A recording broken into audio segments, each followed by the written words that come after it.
ابھی آج جو آصف علی زرداری نے امن و امان پر اجلاس بلایا ہے اس کو کس طریقے سے دیکھتے ہیں؟ دیکھیں سندھ کو دو چیلنجز جو ہیں درپیش ہیں. ایک کچے کے علاقے میں ڈاکوؤں نے اپنی ریاست ودن ریاست بنا رکھی ہے. سوری ایک پوری سٹیٹ وہ چلا رہے ہیں. اسی طریقے سے کراچی وہاں پر جو سٹریٹ کرائم ہے اس نے سابقہ تمام ریکارڈ توڑ دیے ہیں.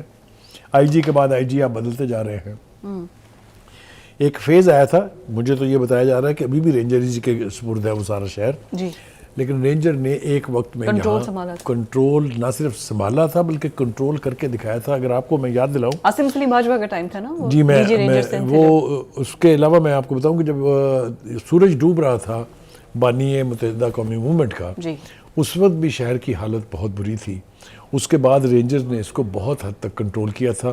سٹریٹ کرائم بھی, ٹیررزم کے واقعات جو ہوتے تھے, جو بوری بند لاشیں آتی تھی, آپ کو ہمیں یاد رکھنا چاہیے نا وہ سب کچھ, اس کو انہوں نے بہت سنبھالا دیا تھا. آج بھی یہ دونوں چیلنجز بہت سیریس ہیں. یہ جو کچے کا علاقہ ہے اس کا ایک حصہ پنجاب سے لگتا ہے اور بڑا حصہ جو ہے وہ سندھ کے ساتھ لگتا ہے. کچھ ایک چھوٹی سی پٹی جو ہے وہ بلوچستان کے ساتھ بھی, کشمور کے پاس چاچڑا کے مقام پہ جو سوئی کی طرف سڑک جاتی ہے وہاں وہ بھی لگتی ہے. تو یہ ایک بہت بڑا چیلنج ہے ریاست کے لیے.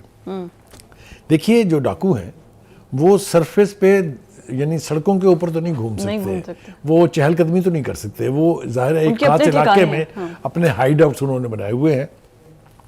میرے خیال سے تمام لا انفورسرز جتنے بھی ہیں, چاہے وہ آرمی ہے, چاہے وہ رینجر ہے, چاہے وہ ایف سی ہے, چاہے وہ پولیس ہے, چاہے وہ ایلیٹ ہے, ان سب کو مشترکہ آپریشن کر کے ونس اینڈ فار آل ان کو کلا کرما کرنا چاہیے. پہلے بھی تو کلیئر کروایا تھا نا یہ سارا. جی, یہ میں عرض کروں آپ سے پہلے بھی کروایا تھا, جو کام نہیں ہوا ہے اس کی طرف ہم اشارہ کر دیتے ہیں. یہ ڈاکو پنپ نہیں سکتے ہیں اگر انہیں مقامی سرداروں کی اور وڈیروں کی حمایت حاصل نہ ہو. سرپرستی میں کہوں اگر تو غلط نہیں ہوگا, تو میرے خیال سے ان پر بھی ہاتھ ڈالنا پڑے گا آپ کو جنہوں نے انہیں پالا ہوا ہے.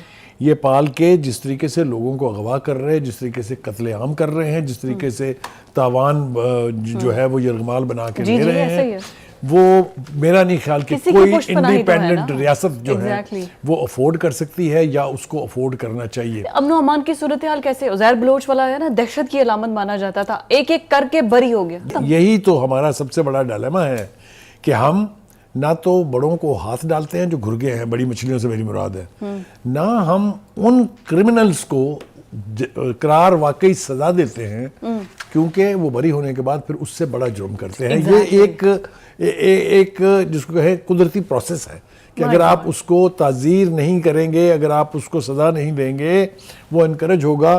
اور میں نے تو یہاں تک سنا کہ لوگ یہ کہتے ہیں کہ جیل جب لوگ جاتے ہیں تو اندر سے بڑے کرمنل ہو کے نکلتے ہیں. یہ ہمارے جیلوں کے اوپر بھی کسی دن کوئی پروگرام کریں گے ہم. یہ ہمارے جیلوں کی حالت ہے. لا اینڈ آرڈر سندھ کا نہیں ہے, پورے پاکستان کا مسئلہ ہے. محسن نقوی صاحب سے ہمیں توقعات ہیں کیونکہ ہم نے دیکھا ان کی جو پرفارمنس تھی پنجاب میں وہ ابھی بھی ماڈل ہے, اس کے اوپر بھی بات کریں گے اگلے سیگمنٹ میں ہم. تو وہ شاید اس حوالے سے کچھ نہ کچھ کر گزریں گے, اس لیے کہ وہ جو چیلنج ایکسیپٹ کر لیتے ہیں پھر اس کو وہ نبھاتے ہیں.